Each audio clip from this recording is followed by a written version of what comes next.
दोस्तों, मुकेश वर्मा नाम का एक व्यक्ति होता है जिसकी उम्र 45 साल के आसपास में होती है। वह इतना परेशान हो चुका था। उसके एक गर्लफ्रेंड थी, एक महिला मित्र थी जो कि दिल्ली में रहती थी। इसकी वजह से इसके घर में गृह कलेश होने लगता है। अब धीरे धीरे मुकेश का जो है परिवार में लड़ाई झगड़ा होने लगता है।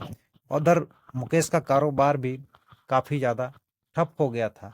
आमदनी कोई रह नहीं गई थी। इसके चलते मुकेश काफ़ी परेशान रहने लगता है। एक दिन वह अपने अंदर एक खौफनाक प्लान बनाता है। वह सोचता है कि अब मैं अपने पूरे परिवार को मौत के घाट उतार दूंगा और इनकी हत्या कर दूंगा, तो मुझे इन सब चीज़ों से छुटकारा मिल जाएगा।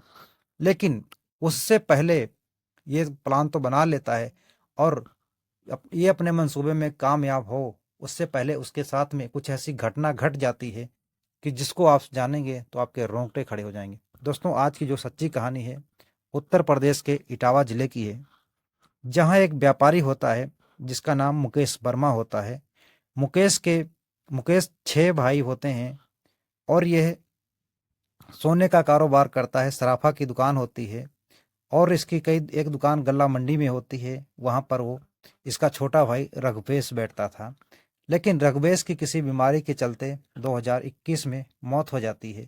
अब यह उस दुकान को 16 लाख में ये बेच देता है। अब धीरे धीरे उस पैसे को भी ये खर्च कर देता है। कुछ रिश्तेदार होते हैं जो कि सगे ज़्यादा होते हैं, वो उधारी में 15-16 लाख रुपए ले लेते हैं। लेकिन जब मुकेश की आर्थिक स्थिति बहुत ज़्यादा खराब हो जाती है, तो यह वो पैसे मांगते हैं, लेकिन इनको पैसे नहीं दिए जाते हैं। अब मुकेश आए दिन अपने घरेलू कलेश के चलते वो परेशान हुआ करता है। एक दिन इसी करवा चौथ की बात होती है। मुकेश अपने आप को ख़त्म करने का विचार बना लिया था और ये सुसाइड करने जा रहा था। तो इसकी पत्नी, जिसका नाम रेखा होता है, और रेखा इसको बचा लेती है। लेकिन बार बार इस कलह से परेशान होकर वह अब ये मुकेश जो है बार बार यही कदम उठाने की प्रयास करता है। तो जो रेखा होती है कहती है, अगर हम या तुम ख़त्म कर लोगे अपने आप को, तो हमारे बच्चों की देखभाल कौन करेगा। अब मुकेश जो है सोचता है, ठंडे दिमाग से सोचता है, और वो बहुत सोच समझ कर एक प्लान बनाता है। वो सोचता है कि मैं पहले बच्चों को ख़त्म कर दूंगा, फिर खुद ख़त्म हो जाऊंगा। अब यह प्लान वो रविवार की रात को बनाता है, रविवार के दिन बनाता है, यानी 11 नवंबर 2024 को ये प्लान बनाता है, और अपने बच्चों को ये नशीली दवाई खाने में मिला देता है। बच्चे जो होते हैं खाना पीना खाने के बाद में वो सो जाते हैं। उनको ये नहीं पता था कि आज की रात हमारे ज़िंदगी की आखिरी रात होने वाली है। दोस्तों, आप इस घटना से बेशक आपका पत्थर दिल होगा तो चाहे ना पिघले, लेकिन एक 22 साल की बेटी होती है, और एक 16 साल की बेटी होती है, और एक 12 साल का बेटा होता है। अब इन सबको ये नशीली दवाई मिला देता है, और ये बेचारे खा के सो जाते हैं, और यह अपनी पत्नी को भी नींद की दवाई दे देता है। जब यह सो जाते हैं तो मुकेश इनकी जो है रस्सी से गला कस देता है, जिससे ये बेचारे तड़प तड़प कर मर जाते हैं। लेकिन यह सब करते समय मुकेश के परेशान था, उसको दर्द हो रहा था, लेकिन पता नहीं वो किस तरीके से इनकी हत्या कर देता है, और ये चारों की जान निकल जाती है।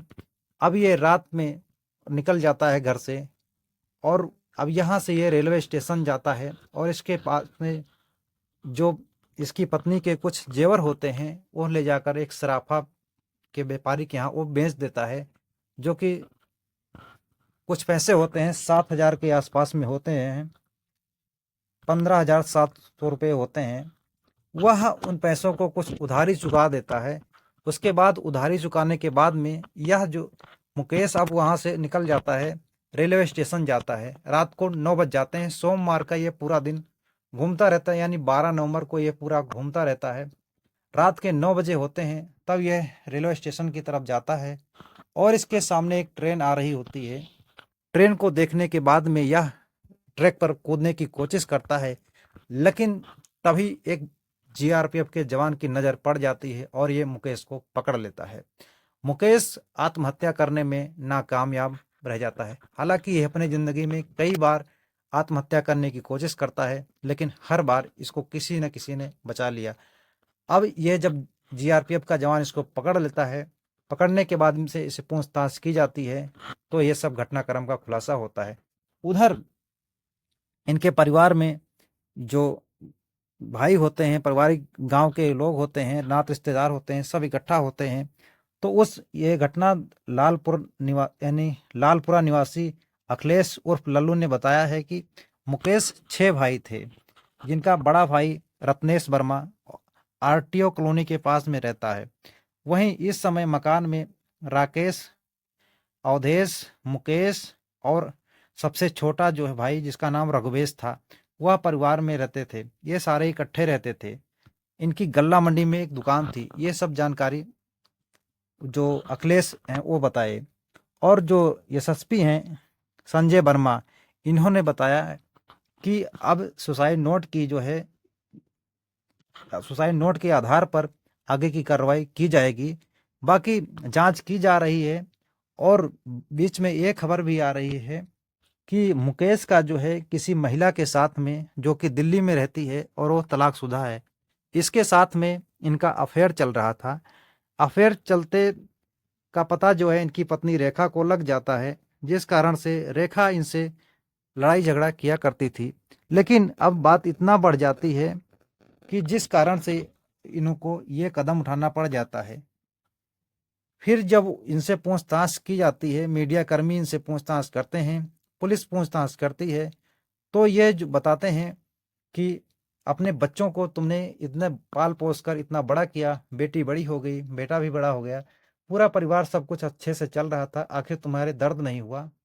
तो मुकेश वर्मा जो हैं वो कहते हैं कि मैं इनकी जब हत्या कर रहा था तो बहुत दुख हो रहा था, लेकिन मैं क्या करता, इतना मजबूर था। दोस्तों, आखिरकार ज़िंदगी में उतार चढ़ाव तो आते ही रहते हैं, लेकिन कभी इस तरह से ऐसे खौफनाक कदम उठाना नहीं चाहिए किसी इंसान को। अगर समझदारी से काम लेते तो शायद इस समस्या का समाधान भी हो सकता था।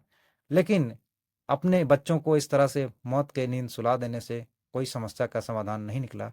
उल्टा वो आत्महत्या करने जा रहे थे, लेकिन आपके नसीब में जो है वो आपको कहीं जो है वही होगा। अब इनको आजीवन कारावास की सज़ा सुनाई जाएगी, जहाँ तक, क्योंकि इन्होंने 4-4 मर्डर किया हुआ है और अब यह पूरी ज़िंदगी अपनी जेल में बिताएंगे और ना जी सकेंगे और ना मर सकेंगे। यह दर्द इनको कभी जीने नहीं देगा और अपनी ज़िंदगी में ये मरना चाहते थे लेकिन मर नहीं सकेंगे, क्योंकि अब ये जेल चले गए हैं। वहाँ पर ये सुसाइड नहीं कर सकते हैं। दोस्तों, घटनाक्रम सुनाने का यह उद्देश्य आप लोगों को परेशान करना नहीं, आप लोगों को आहत पहुँचाना नहीं, बल्कि समाज में घट रही घटनाओं के प्रति आप लोगों को जागरूक करना है।